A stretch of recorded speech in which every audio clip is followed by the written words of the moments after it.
All right, well, thank you for being here. You know, I'm a physicist and not an artist. And I work in theoretical physics, which means that it's very hard to explain what I'm doing because it's a big threshold to get into it. So what I'm going to do is to try to give my thoughts of the relation between art and science. And I've formulated the problem in this way. Is it art and science, or is it art or science?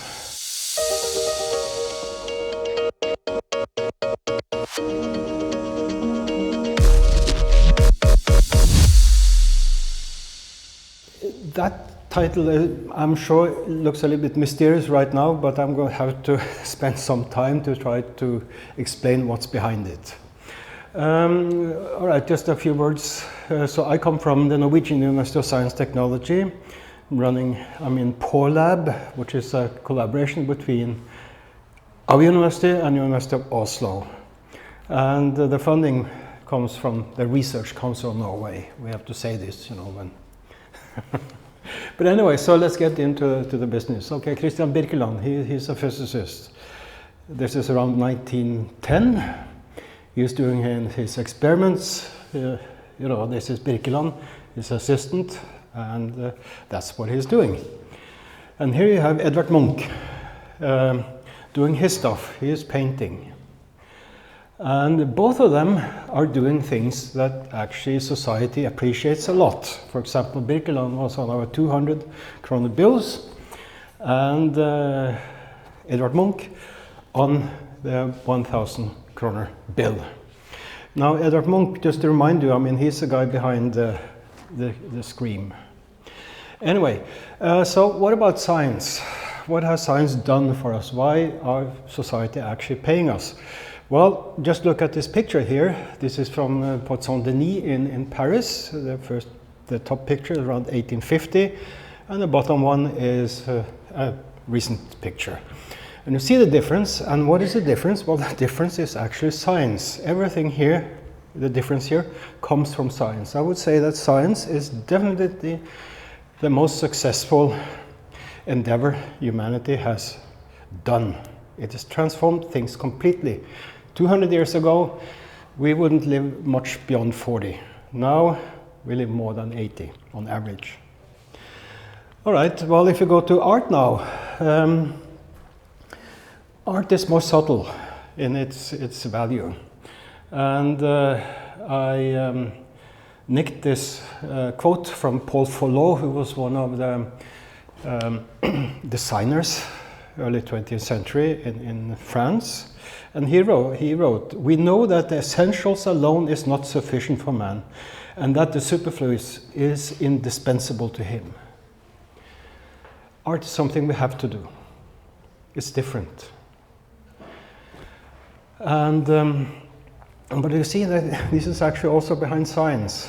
This is a very recent photo of dust cloud about 1 billion light years away from us. So it's 1 billion years ago this actually was taken. It looked like this. And of course, this will not transform our society to know this, but we just have to do it. This is what science is about. And if I were to give sort of a tentative explanation or definition of science, I would say science is systematic curiosity.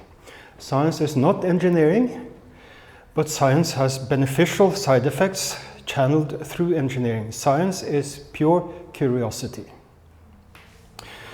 Now, if we're going to try to now start closing in on the relation between science and art, let me go back some 50 years, actually exactly 50 years, and introduce you to the thoughts of Jacob Bronowski, who was a mathematician at Cambridge University.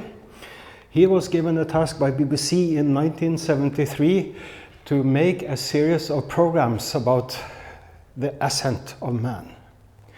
And he focuses this on two things, on science and art, and how they are related to each other. And I'm going to try now to give you some flavor of the kind of things that he would say in this program. Actually, I saw it in the 1970s and I thought it was interesting and so forth. I re-saw it a couple of years ago and wow, I mean, I had then attained the maturity to understand actually what he was saying. So it made such a difference. But anyway, he takes as an example the sculpture, the sculptor. And let me try to translate what he's saying into something of a local sculpture we have in Oslo.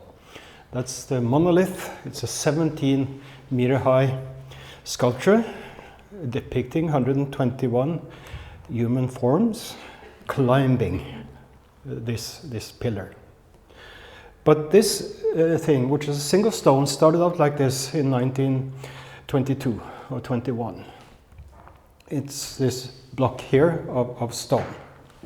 It was transported like this, and then it was raised at the place where it now sits, like this, and it was carved in place, like that. And here you see a close-up of the carvings as he was going. And this is one man's work. And Bronowski says, well, the sculpture liberates the sculpture inside the stone. It is already there. What the sculptor has to do is to see what's inside there. He or she is liberating what he sees, what is inside. And of course, the scientist, what does the scientist do? Well, the scientist liberates the theory inside the phenomenon, in some sense. It's already in there. It is a matter of getting it out. But of course, sculpture is much more than just these sculptures like the monolith. This one is one that everybody knows, right? This is Marcel Duchamp, ready-made fountain. And of course, what he's done is to transform this thing here, found on Amazon for 89.95 euros, into this thing by just, declaring that it is art. So what has happened here? Well, the artist liberates the idea inside the object, in some sense. So that's a very interesting idea from Bronowski. But I think it's much more than that. So let me now switch to a painting from Whistler from 1875 called Nocturne in Black and Gold. Now he displayed this, and the very important Renaissance man, John Ruskin, who was architect, art critic, etc., he wrote the following. And let me just take the last line here. I have seen and heard much of Cockney impudence before now, but never expected to hear a coxcomb ask 200 guineas for flinging a pot of paint in the public's face. And Whistler went to court against Ruskin, and the judge asked, how long did it take you to paint it? Well, Whistler says 2 days. Judge, you're asking 200 guineas for 2 days of work? 200 guineas was a lot at that time. Well, Whistler answered, no, I'm asking it for the knowledge that I've gained through a lifetime. And what happened was that Whistler actually won the court case, but John Ruskin had so much weight that Whistler actually went bankrupt afterwards because of this. But anyway, if you follow, if you see this picture here, and then one can try to contrast it with this quote from Théophile Gautier, who was also a French art critic at the time. He says, nothing is really beautiful unless it's useless. Everything useful is ugly, for it expresses a need, and the needs of man are ignoble and disgusting, like his poor, weak nature. The most useful place in a house is the lavatory. But this is not right. at all. This is Picasso's Guernica. And that really is full of meaning, full of depth. It is actually telling something, and it makes a difference. It's not beautiful, but that's not the point. If you go further, here's something we have in Trondheim, Anna Ryggen. She is a weaver, and she is definitely the best we've had ever in Norway. And here is one of her tapestries from 1947, A Mother's Heart. It starts here. She's pregnant, she is looking forward to having her daughter, but the daughter is born and she has a defect. Broken heart. And then you have the gossip that starts around here. You know, people talk, and you even see this here, this cat, she was Swedish. And the expression to give a cat in Swedish means, you know, I don't give a damn. They don't really care. But then, love comes back.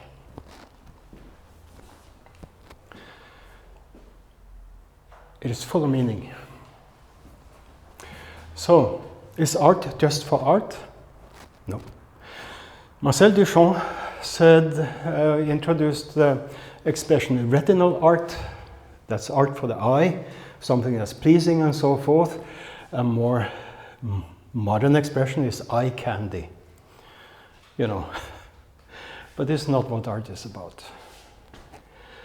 So if I go back to this preliminary definition of art, or science is systematic curiosity, perhaps I could say that art is communication of ideas. Art is not beauty. Art has beneficial side effects, just as science has. But you have to be careful, because these definitions are absolutely not precise. For example, a political pamphlet is not art, but it communicates ideas. So perhaps the only way actually to define these things are through examples, just in a way that Wittgenstein says that's the only way to define things, through examples. I don't think it's, I agree with that actually. But if we now continue with art, let's look a little bit at Jackson Pollock's Convergence from 1952, abstract expressionism. And here is Norman Rockwell's sort of little critique of it, a painting of his, A Connoisseur, 1962. It's quite subtle, quite humorous, etc. But of course, this kind of critique could be turned very hostile. And so here is the catalogue from Ausstellung für entartete Art Kunst in 1937 in Germany, where they were, you know, ridiculing art. Has this died out? No, not at all. Prager University in the US, which is, I would say, sort of a right-wing think tank, close to fascism, is saying exactly the same thing today as was said in 1937. You can find it on YouTube, how they attack art. And you have, for example, this book here, Why Your 5-Year-Old Could Not Have Done That. So that is to try to explain to the public what is actually art. But art is so curious, because you have this phenomenon here. This is from the Sotheby auction just a few years ago. Scream, the third version of Scream, that was sold for $119,900,000 dollars. In 2012 it was. Why? Why this? I think it was in the 1970s, somebody that tried to explain this. Before photography and the ability to reproduce things, there was no high premium for originals, because you really couldn't make anything but originals. But after photography, how can we keep up the interest in museum collections when there are copies everywhere?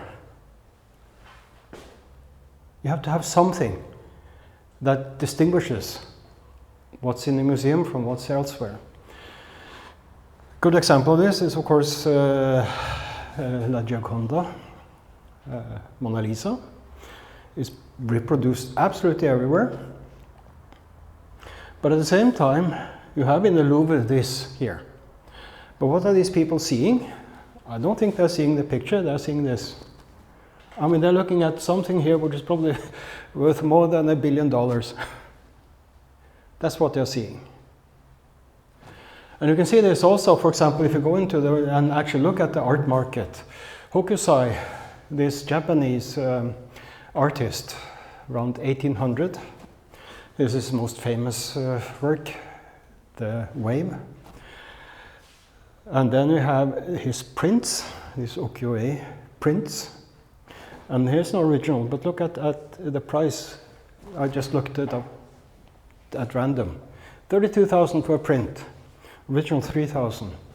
Again, this has to do with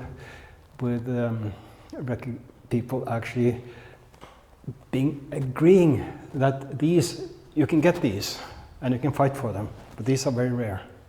So the price is very, very high. But here, this is something I experienced a month ago when I was in Japan. And this is a museum which is just 100 kilometers south of Kobe in the direction of Hiroshima. And it's the Otsuka Museum of Art. That's what it looks like. It's carved into the mountain. So it's inside here, and this is the very top of it. So it's actually quite huge. It doesn't look that way, but it's huge. It was set up by a Japanese guy who got seriously rich from pharmacy, pharmaceutical industry. And what it has is, it shows Western masterpieces from 26 world countries, recreated to original size on ceramic boards. When my Japanese friends suggested we go there, if they ever were thinking about kitsch, this is it. And I went there. And this is the Sistine Chapel, reproduced completely down to the least detail inside this mountain. And here you have Da Vinci's. And this is also, you can see sort of the ceramic tiles here. And it's extremely well done. And the amazing thing is that suddenly you have these 2,000 paintings. But there are 2,000 paintings collected. I mean, these are really the greatest. But you can see them all at once. And you don't see the dollars here, because this is what the paintings actually were made for. And you can see them all at once. The idea here is to show these paintings to Japanese that cannot visit, can afford to go. And who would like to go to 26 different countries to see this? So I felt this was a very, very deep art experience for me. I started out saying this is worse than Disneyland, but not at all. I felt it was great. Anyway, when art and science meet, nanotechnology, let me now try to get in the direction of science. So let's go back to the 4th century. This is a cup that was dug out from some Roman ruins. It's called the Lycurgus cup, and it has the very interesting property that if you light it from the front, it's green. If you light it from behind, it's red. And it's not that it has a layer that is green that you see through when you have the light coming from the back. It is actually the material itself. And it was only in the 1970s that people figured out what was happening. And what is happening is that it contains gold and silver crystals on a nanoscale. That's 10 to the minus 9 meters. And they have the property that one of them is letting red light through, filtering out everything else. And the other type is reflecting green and nothing else. This is a plasmonic effect for those who understand physics. And the amazing thing is that actually the French and other glassmakers in the end of the 19th century managed to reproduce this, but they had no idea what they were doing, but they were able to reproduce it, actually. And so these were doing actually in the 4th century what today is regarded as very high level nanotechnology. You have furthermore nanotechnology. This is 2 vases, one made in Austria by the Lutz company, and this is made by Tiffany Studios in New York. But at the same time, this is probably 1898, this is 1910. And both of them have this metallic shine to them. The story behind that is that when people were digging for the Roman glass, they noticed that this glass had a shine like this, and that came from having absorbed minerals through the millennia. And how it actually works is that you shower the molten glass with silver oxide or copper oxide, and then you suddenly throw in rags with petrol. That catches fire, removes all the oxygen, also the oxygen that was bound with the silver, and what you end up with are silver nanoparticles, and you get this effect here from nano. This is actually silver. This is also silver here. And they figured this out by trial and error. And so at that point, artists were well ahead of science, because this was also only really understood in the 1970s. You have the same in ceramics. This is the same way. This is dalpera. The light colors here, that's the stoneware itself. But this green, this dark red, called dalpera red in French, and the purple here, that's all from copper nanoparticles. And here's one in Le Petit Palais by dalpera. It's about this big.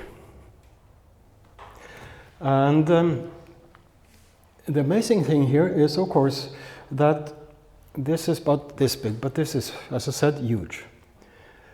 You can get this effect if you are able to control the temperatures to within a few degrees of 1280 Celsius. Think about that accomplishment, to control that in the 1890s. Thing like this, having the temperature all the way through like this. And you can't go much over, you can't go a lot over and lower, and you have to control the speed at which it cools down. And then comes this. I really admire these pieces. But is it their appearance, or is it the difficulty in making them that impresses me so much?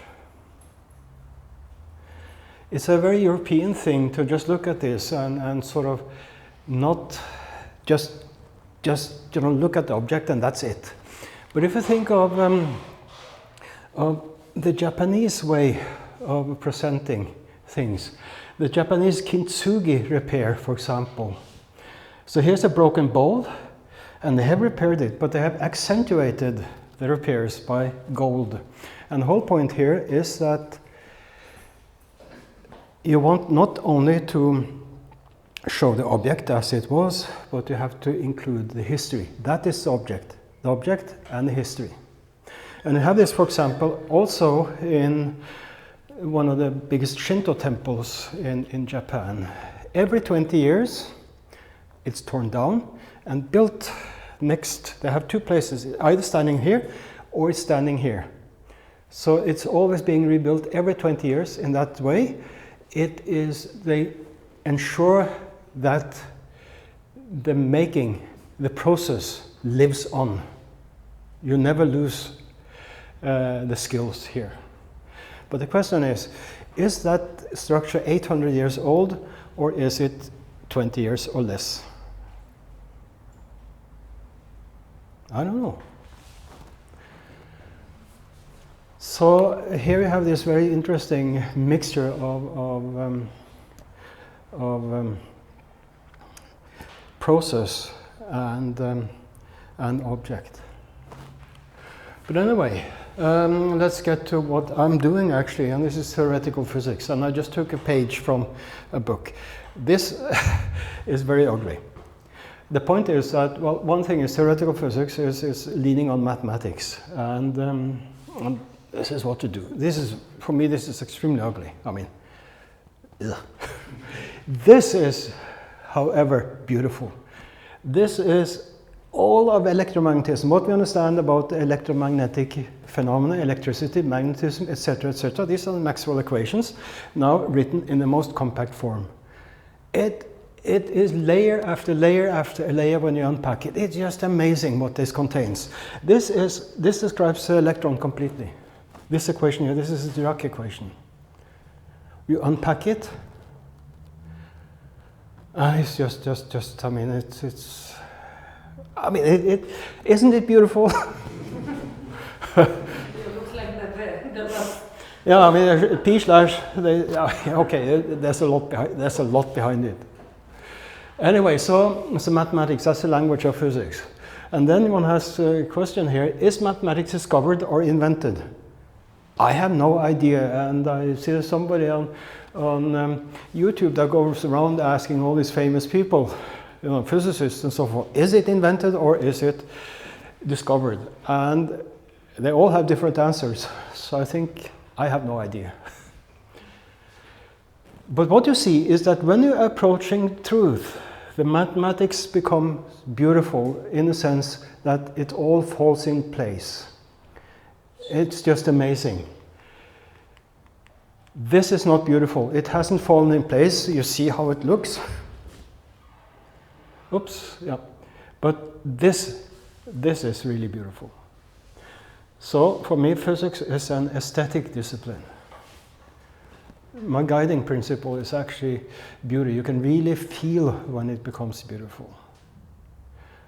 But, you know, beauty is not the object of art. So it's not art.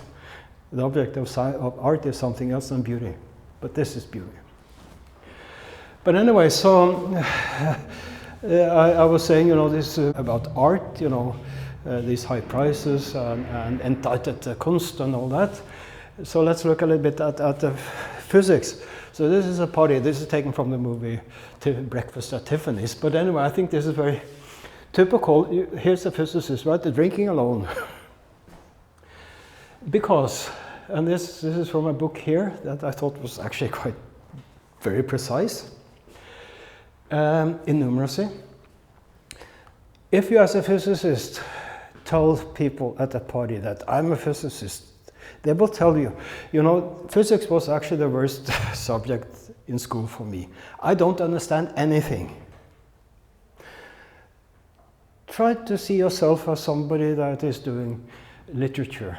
And you tell them, I'm a literature professor. And they say, oh, literature was my worst subject in school. I can barely read. So somehow society accepts people to be complete morons or illiterate when it comes to science. It's acceptable.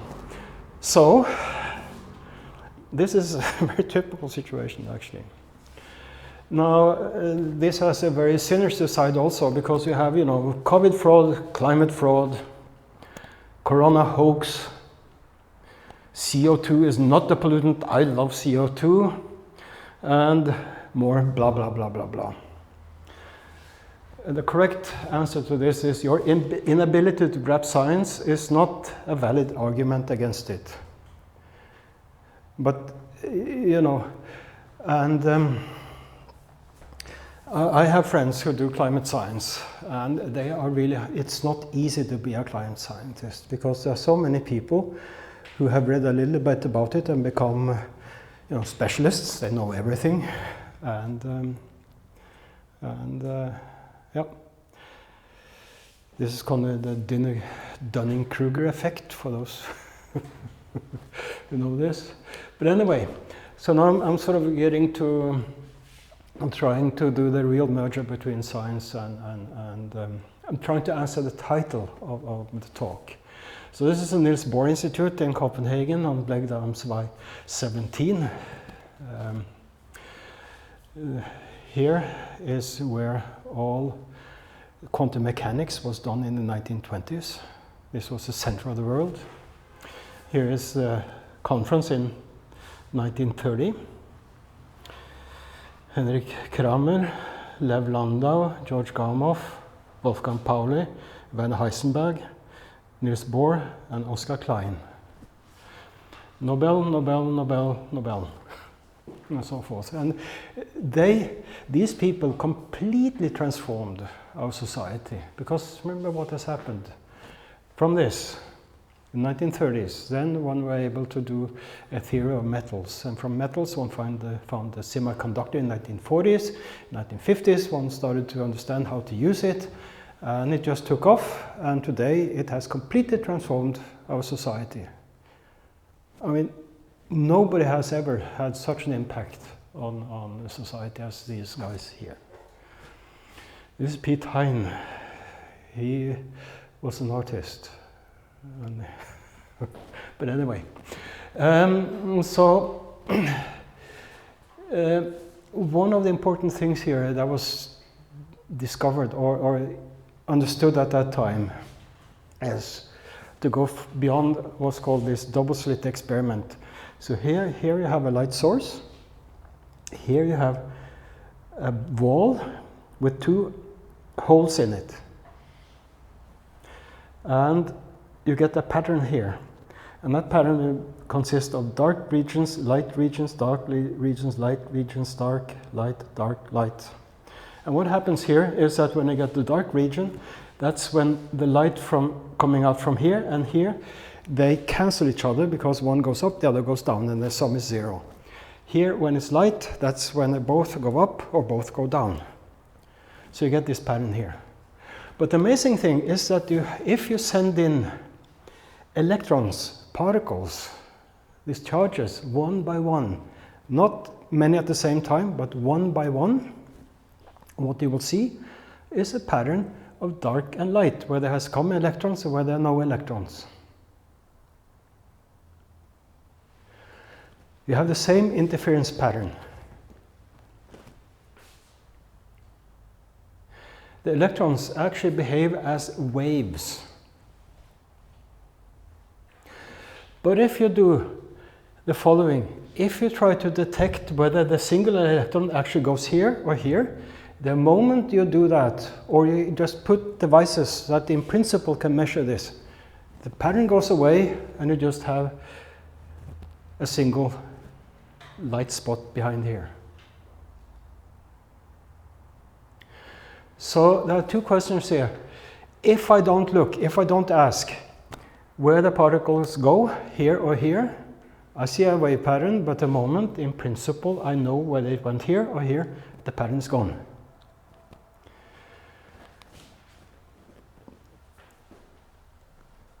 Electrons are particles or they are waves, depending on how you look at them.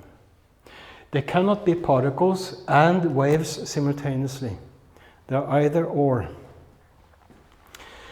Particles and waves are complementary in the language of Niels Bohr and the people behind the Bohr Institute. They are properties that cannot exist simultaneously, but together they form a full picture. Here's Niels Bohr around 1913 when he made his important discoveries. He raised this to what he called the complementarity principle. And he says this is not a principle that's just concerning physics, but this is in general a principle that permeates the world. Well, we have the particle and wave properties of particle. They are complementary. But then he goes on, and then I sort of think that he is sort of going off on a deep end. Because he says physical and chemical processes and biological processes, life and physics, chemistry are complementary.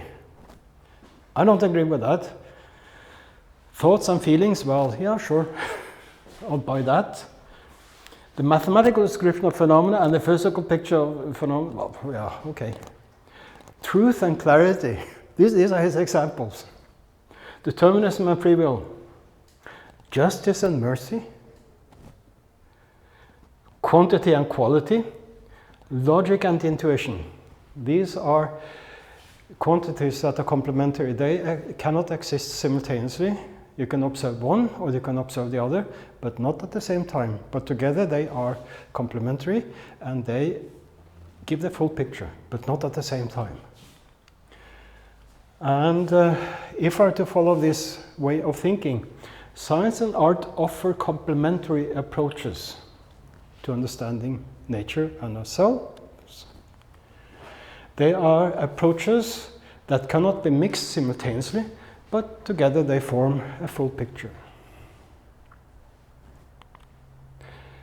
So, I would say it is art or science, not art and science, but in a complementary sense. So the way I see it is that art and science, they both are ways to explore and understand our place in the universe, our place on Earth, understand ourselves. They fulfill each other, but they are different ways of studying. If you do art, you're not doing science, and if you're doing science, you're not doing art. But both of them are important, and both of them, yeah, are necessary. So, thank you.